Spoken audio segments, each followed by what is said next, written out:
안녕하세요. 지금 글로벌 금융시장에서 정말 이상한 일이 벌어지고 있습니다. 주식, 암호화폐, 심지어 안전자산이라는 금까지 서로 아무 상관없어 보이는 것들이 다 같이 떨어지고 있거든요.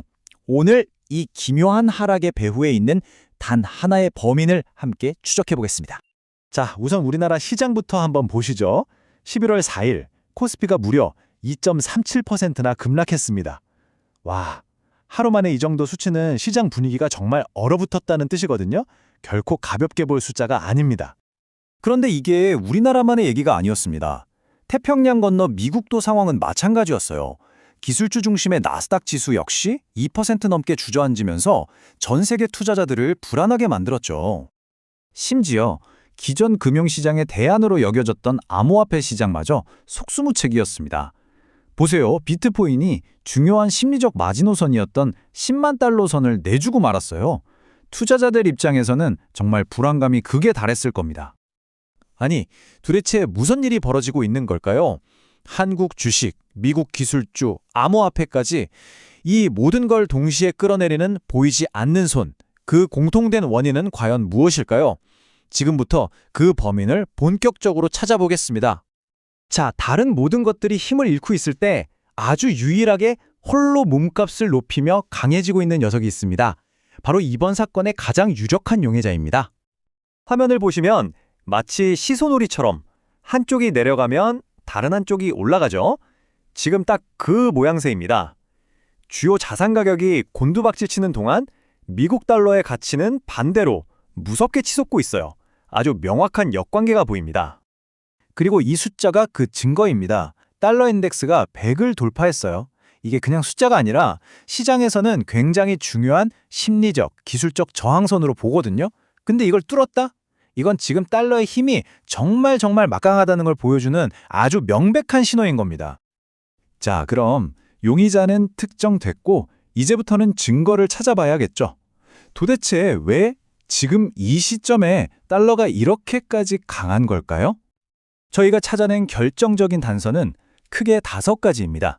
첫째는 연준 정책의 불확실성, 둘째는 다른 경쟁 통화들의 약세, 그리고 미국 내부의 정치적인 문제들, 마지막으로 시장 깊숙한 곳에 숨겨진 문제까지 하나씩 자세히 파헤쳐 보겠습니다.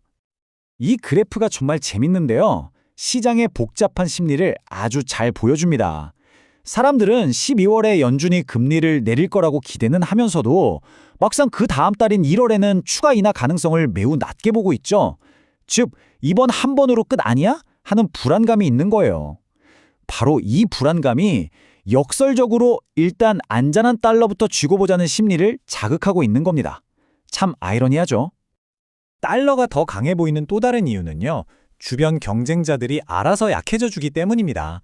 일본은 금리 인상을 계속 미룰 것 같고 영국은 오히려 금리를 내릴 거라는 전망이 나오면서 엔화와 파운드화 가치가 동반 하락하고 있거든요. 이러니 상대적으로 달러의 매력이 더 커 보일 수밖에 없는 상황이죠. 이게 진짜 아이러니한 부분인데 정작 미국 내부가 정부 셧다운이나 관세 소송 같은 문제로 시끄러우니까 달러 가치가 오히려 올라가고 있어요. 왜냐하면 투자자들이 불안하니까 에이, 그래도 제일 믿을 건 달러밖에 없지 하면서 안전자산인 달러로 몰려드는 겁니다. 자, 이제 마지막 단서입니다. 그리고 어쩌면 이게 가장 중요하고 또 가장 찾기 힘든 시장의 수면 아래에서 벌어지고 있는 일에 대한 이야기입니다. 자금 경색, 말이 좀 어렵죠. 쉽게 말해서 돈의 흐름이 꽉 막히는 금융 동맥경화 같은 거라고 생각하시면 돼요. 갑자기 혈관이 막히면 피가 안 통하잖아요. 그것처럼 시중에 돈이 꽉 막혀서 기업들이 급전이 필요해도 구하기가 정말 힘들어지는 상황인 거죠. 그럼 이 금융 동맥경화는 대체 왜 생긴 걸까요? 원인은 크게 3가지입니다.